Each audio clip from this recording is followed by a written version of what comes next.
Oi, gente, tudo bem?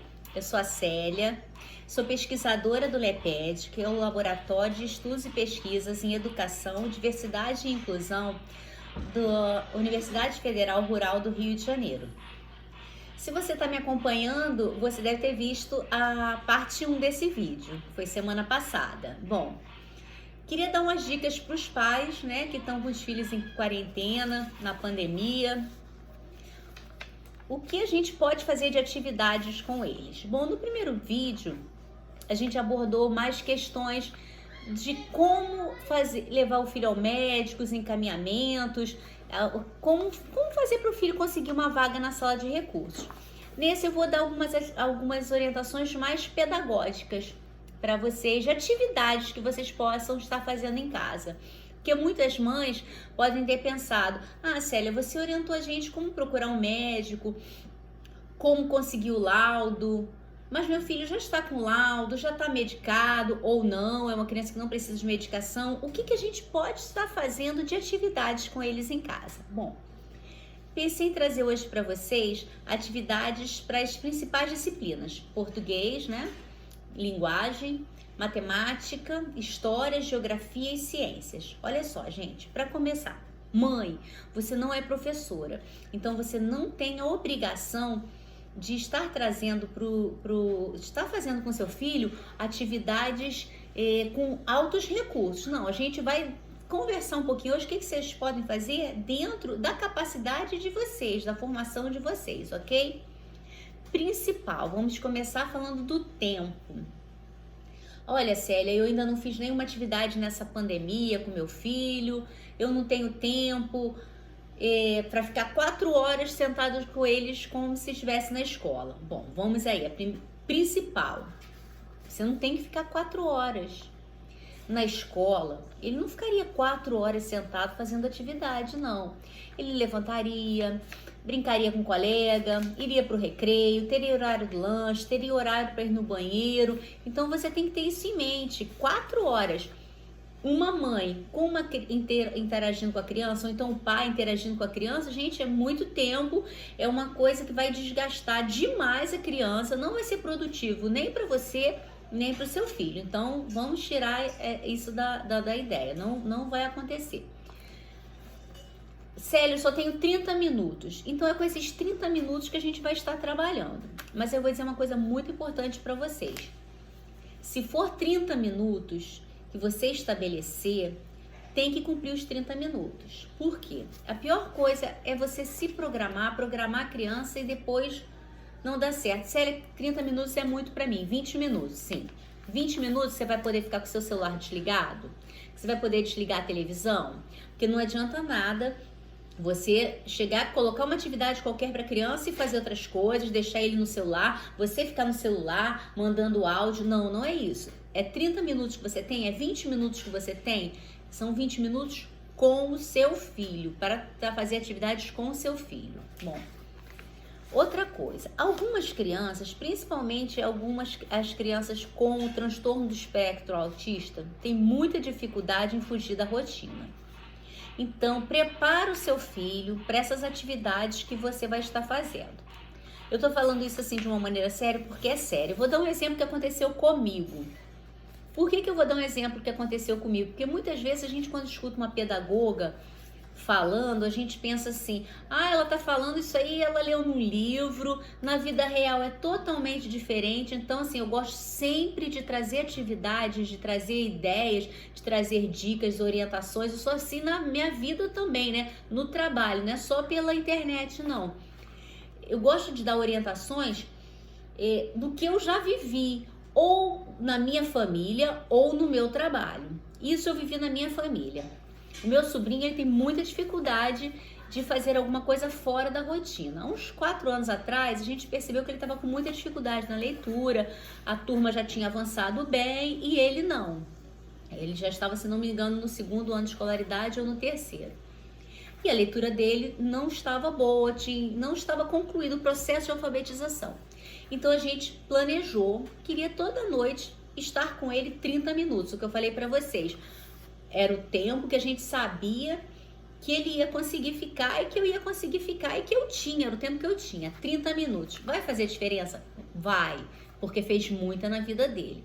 30 minutos. E aí a gente começou a conversar com ele, eu e minha irmã. Olha, João, você vai sentar com a tia Célia para estudar durante 30 minutos. Ele adorou? Não, ele não adorou. Mas ele foi se acostumando com a ideia. A gente marcou um dia para começar. E não vai ser uma vez só, não.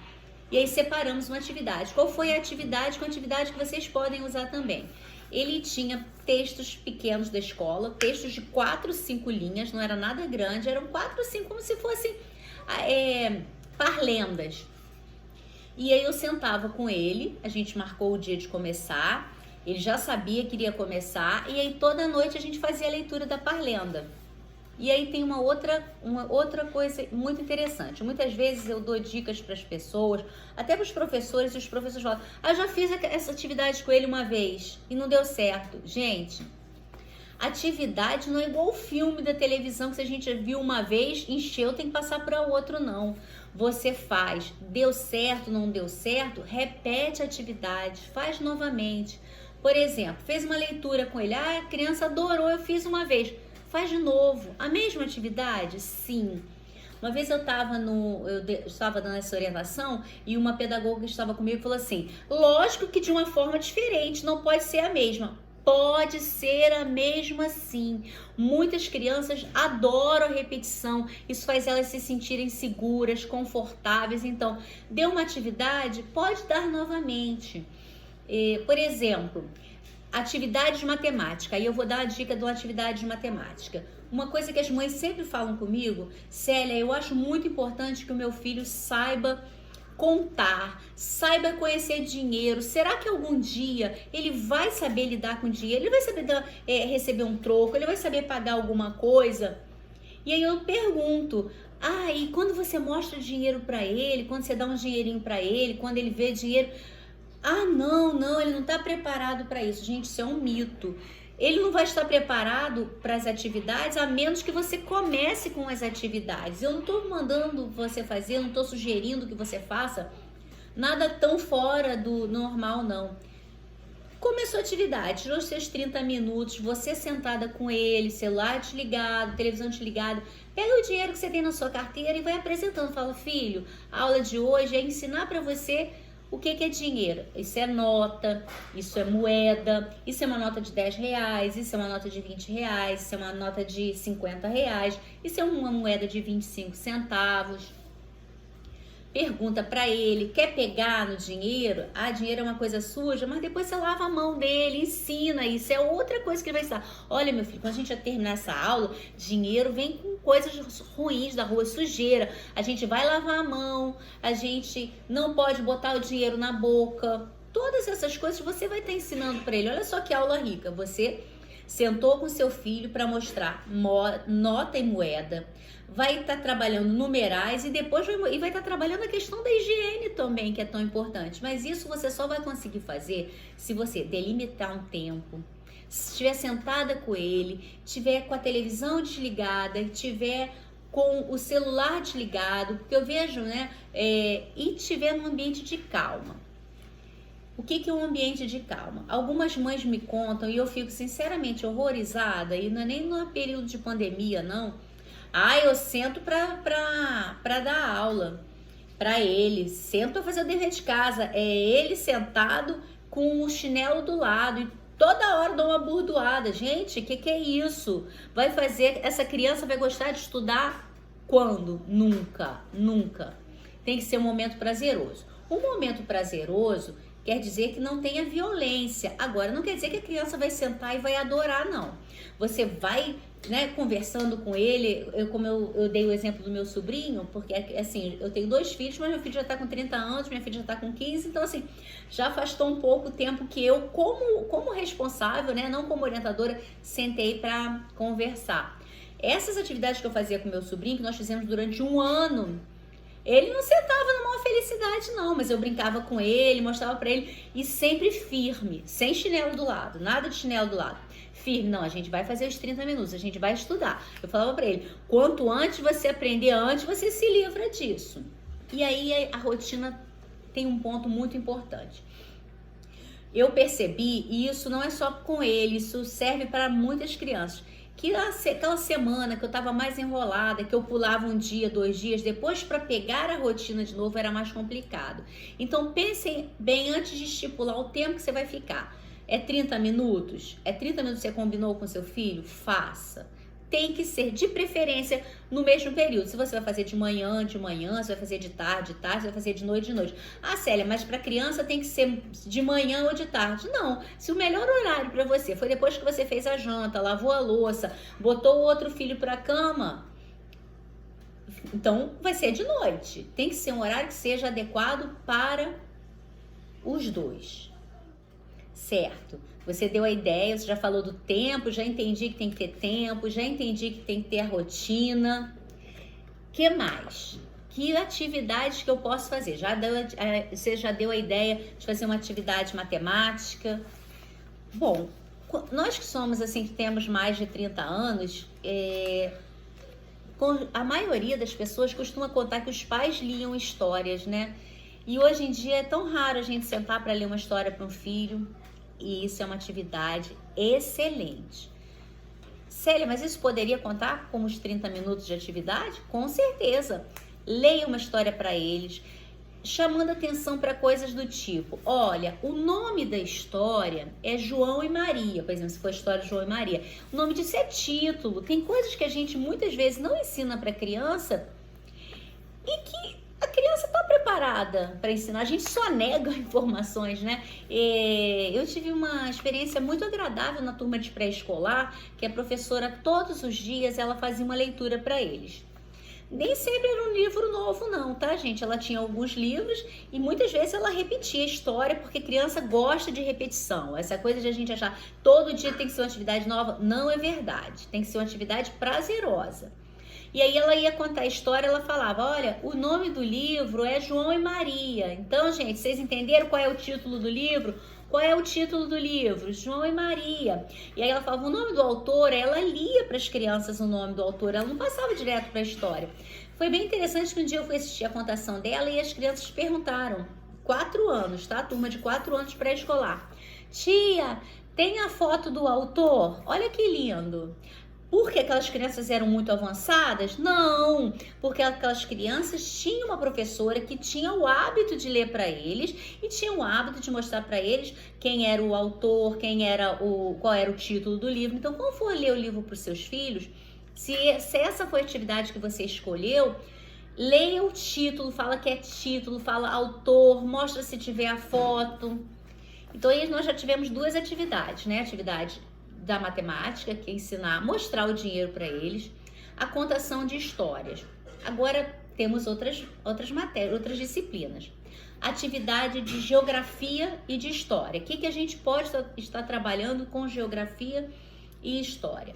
Uma coisa que eu percebo muito na escola e que é uma coisa que assim, me entristece, é que muitas crianças não sabem seu nome completo, não sabem o bairro que moram. Tem crianças que não sabem o nome da escola que estuda. Isso é uma falha, né?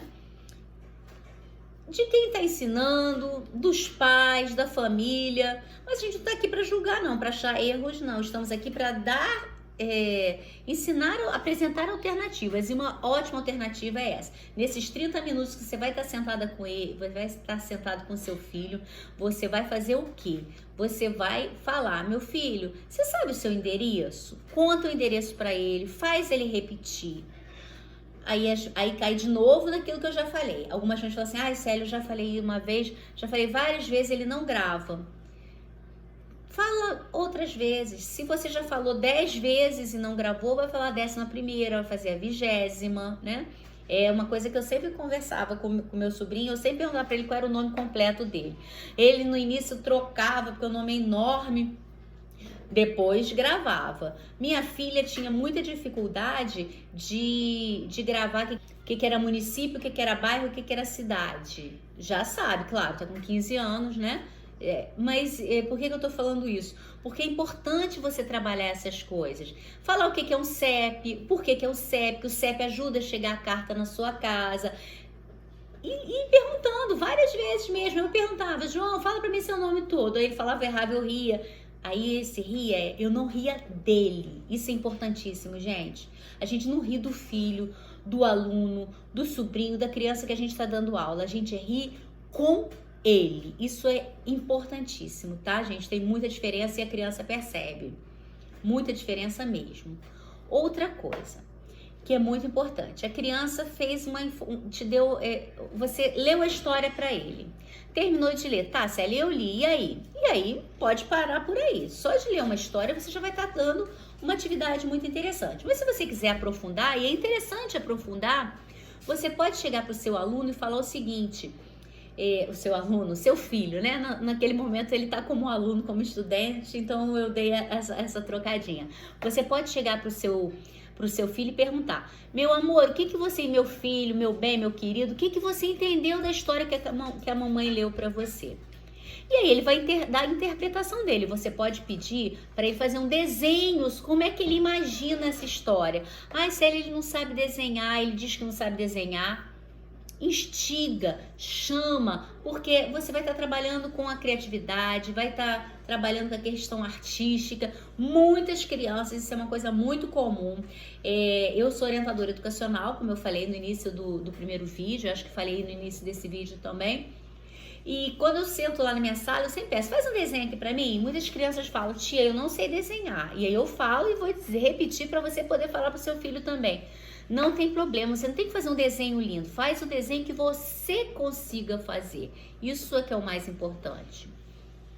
E aí a criança desenha, faz uma interpretação maravilhosa e você percebe que a interpretação dele foi totalmente diferente do que a história contava. Você vai dizer para ele que tá errado? Não.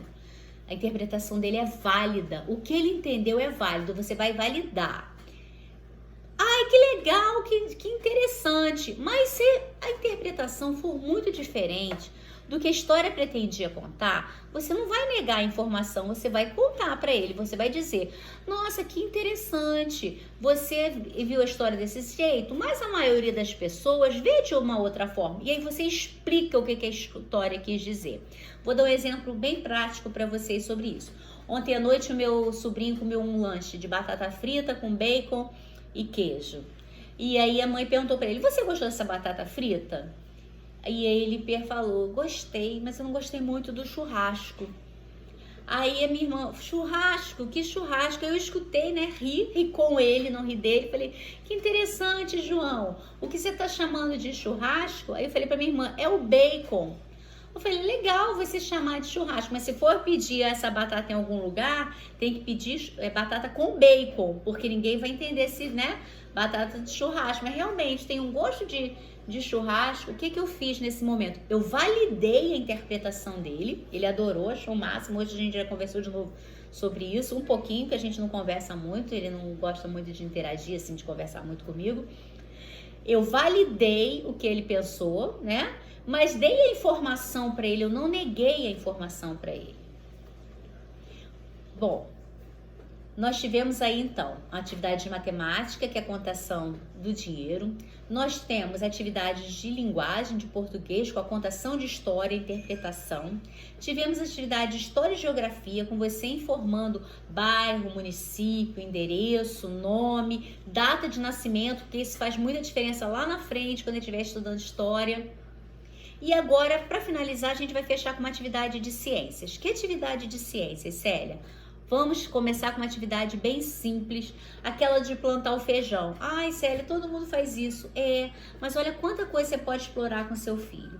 Perguntar para ele se ele acha que onde plantam feijão é em cima do algodão. Se ele tem muita dificuldade com a coordenação motora, botar o feijãozinho é fazer um movimento de pinça. Se ele já está mais avançado, você pode, porque às vezes é uma criança com Asperger que já lê tudo, aí vai fazer essa atividade. Gente, eu fiz essa atividade na 7ª série, né? Que hoje seria o 6º ano de escolaridade.